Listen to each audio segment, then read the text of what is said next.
Uncle Larry on a Thursday, checking in on a double play today. Second video of the day. Hope you don't mind. I just had a few things in the VCB I was going to get to. I was going to show you a couple of cool guitars here. This old Les Paul is like a 73 or 74 or something Les Paul Deluxe chopper, total chopper that I got in a package deal a while back. And it needed a ton of work and it was a mess. Boat anchor, changed tuners and the whole bit. Somebody routed it poorly for humbuckers. When I got it home and started looking at it, I was genuinely surprised to find out that the pickup set somebody put in here were old Gibsons, like early 60s, pre-sticker, according to Lynn Krausen at Grooms, who looked at them. So that was a nice surprise, considering what I paid for this guitar, which is not much. It was nice to find that. So I had it sitting around. Marshall's been playing it. Sort of has been his guitar for a while. And it needed frets really bad. So I took it up to a guy named Doug Jarrell, who works at Rumble Seat Music. Dougie fixes all the guitars in the back. And man, he threw some frets in it. I picked it up today and it turned out amazing. Dougie does fine work. If you guys need a fret job in the Nashville area, he's on a very short list of guys that I would recommend. I had him fix up a couple guitars for me, but he did a wonderful job. He's a sweet, sweet guy. Doug Jarrell. You can find him at Rumble Seat, and he's very quick too. If you need a guy, he can knock it out fast for you. And I love what he did on this guitar. I just got original size wire. He didn't over bevel it. He did a nice job. It turned out really good. And I also had him work on this other guitar. I'll show you. Larry's sort of in the off-budget brand thing lately. I just got this Fernandez 80s Telly a while back. And this is the one I used in that video the other night when I was doing that slide stuff. And it needed some work too. It was choking out on the high E when you bend, like all Fenders do. And I just had Dougie do a quick fret level on it, and it turned out great. I have no idea what these pickups are in this guitar, but whatever they are, they sound amazing. I love them. This will probably be my main plunkin telly for a while, I would imagine. But check out Doug Jarrell if you guys need a fret guy, need some guitar work done. He's really good. It's really great how many great repair guys we have in Nashville. We got the guys at Grooms, are amazing. Greg Voros, Tony Nagy, Lynn Krausen, Peter, and you got Andy Jellison, who's great, and you got Nick Druschel over at Glazer Instruments. They're these great guitar repair guys. We're so lucky to have all these guys, and it's just a great place to live, Nashville, if you really want some cool shit done on your guitars. I'm just saying. I don't imagine you're gonna get this stuff in Cleveland.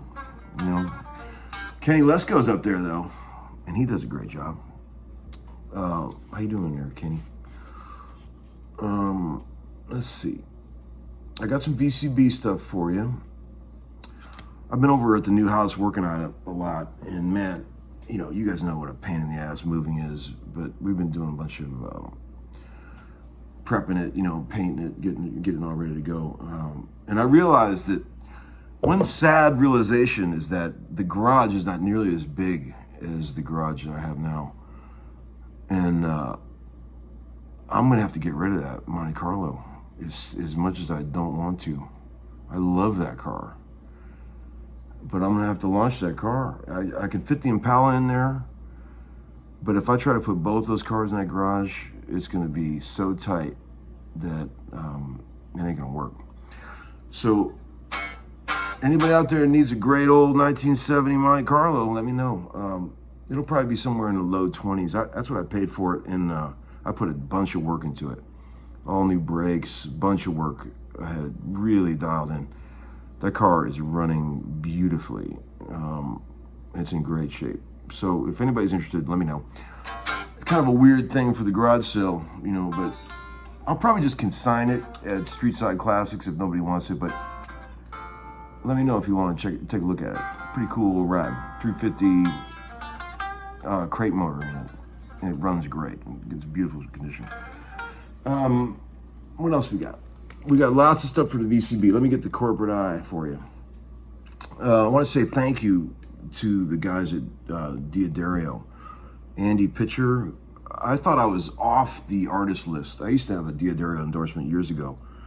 There are no other guitar strings. Let's just be honest. I mean, Diodarios are so much better than anything else. There's no point in playing it. I was just, all the people that I knew back when I had a string endorsement were gone. So I just started buying my strings years ago, and I don't mind buying strings, you know. But a friend of mine said, man, you should talk to Andy Pitcher at Diodario. So they just sent us a beautiful care package full of strings and accessories. And thank you, Andy.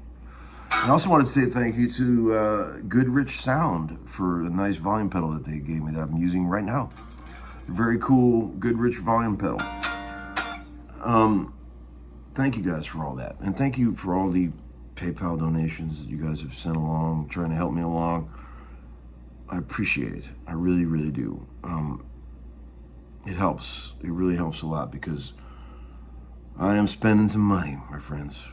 It's going to cost me a fortune to get in this new house. And, oh, Lord. It'll be a nice feeling when I inevitably sell this house I'm in now. You know, let's just put it that way. So, yeah.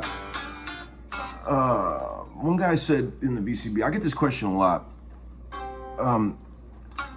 How do you write songs and riffs?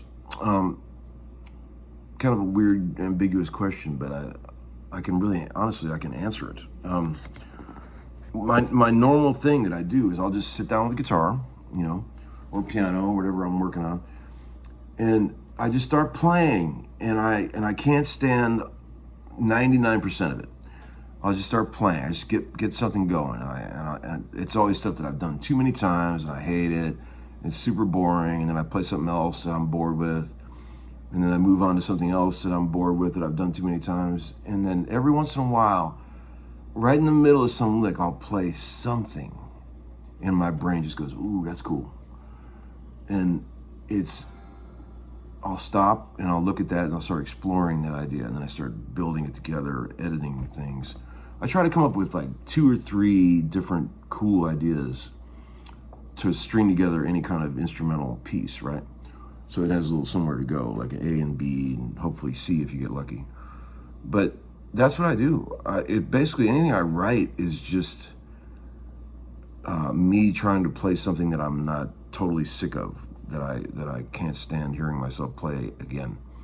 So it's always like, it's harder and harder sometimes to find fresh stuff that doesn't bore me. And hopefully if it doesn't bore me, it doesn't bore you. And but I've been kind of, it's been becoming easy lately. I've been coming up with things that just sort of real easily. And that, all, as any writers out there know, that's always up and down. You know, you never know when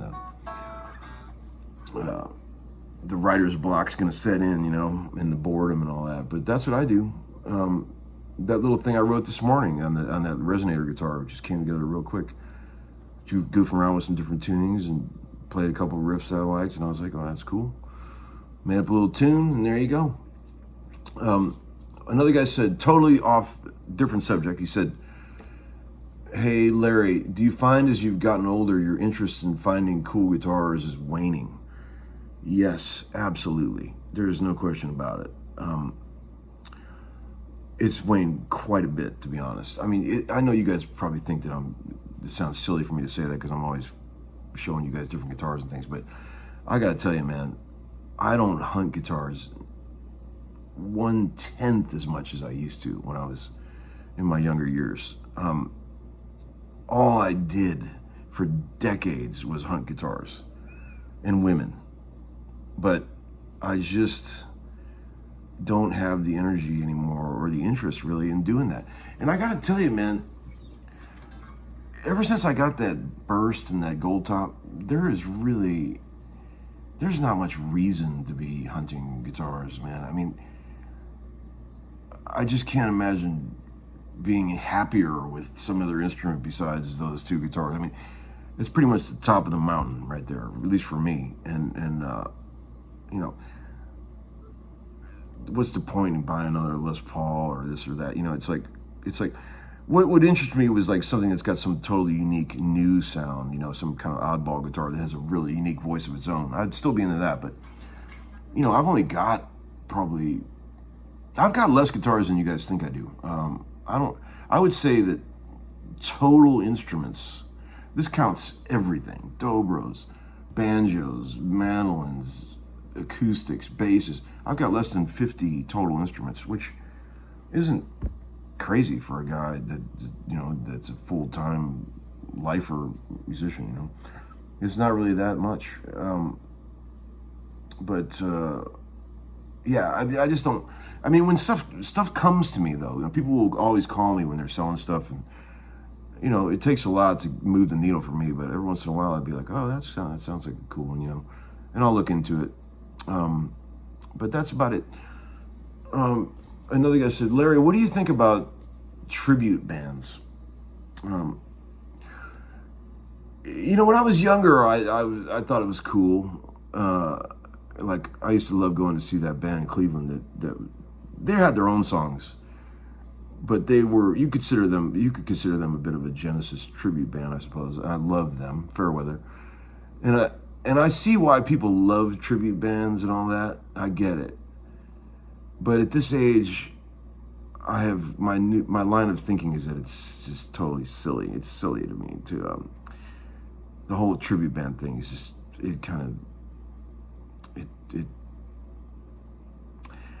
it's silly to me. I laugh when I see people doing that, like getting all serious about doing an exact copy of some famous band. It's like some dude said something about a Styx tribute band that somebody he knew was involved in recently, and I thought to myself, God, I wonder if the remaining members of Styx would even do that. Like, it's just, I don't know. There's a lot of them out there. You see these tribute bands everywhere, and people must love it. I mean, it's apparently it's good for business because people love it. But people have asked me if I ever wanted to be like man, we should do a tribute band. So, and I'd be like, hell no. I have no interest whatsoever in that. I can't even play my own songs on a gig. I can't even get my ass off the couch enough to do that. But not trying to offend anybody out there who isn't a tribute band. It's just, you know how you go through life and you just, certain things hit you at certain ages, you know, it seems like a good idea at the time. That's kind of where I'm at with tribute bands. But I know they're money makers. I saw this one a while back that I couldn't believe. I think they were Japanese or something, but they were doing Led Zeppelin. They looked exactly like Led Zeppelin. That would take a lot of work, and who's got the time? You know. I think that time would be best served writing your own songs and trying to come up with your own shit. That's what I think. But what the fuck do I know? That's about it for tonight. Another guy said something about comparing jazz and pop, and like, I think it's funny. Like, I noticed. Remember when I did those 2 black and white videos in a row? Like, they were just little musical bits. One of them was like a real pop sort of 4-chord thing, just 4 chords over and over, very like the same chords that are in every pop song today. And the comments you guys left were like, everybody seemed to really love that one, you know, and there was like 1 million comments about how much everybody loved that. And then the next day or so, I put up a song that's jazz, but jazz influence, that was way more complicated, way harder to play, way more intricate, and that got like 2 comments. And it goes to show you that jazz is just eternal background music most of the time. I mean, it's the hardest type of music to play, but in the end, nobody gives a shit about jazz. I mean, it's like, I hate to even say that, but it's really, there's a lot of truth in that. I like jazz. I like to listen to it, but I don't think that, I think it's considered by most of the world as eternal background music, which is sad because it takes so much to be a great jazz musician, you know? There's just no money in it. Nobody gives a shit about it. Yet you play a simple 4-chord pop song and everybody loves it. Country song, everybody loves it. It's funny to me. Like, we are all getting so conditioned to hearing that same 3 or 4-chord formula on every song that it has become part of our psyche. Even I find myself, the guy who's always talking about how he misses chords, I find myself even getting drawn into that,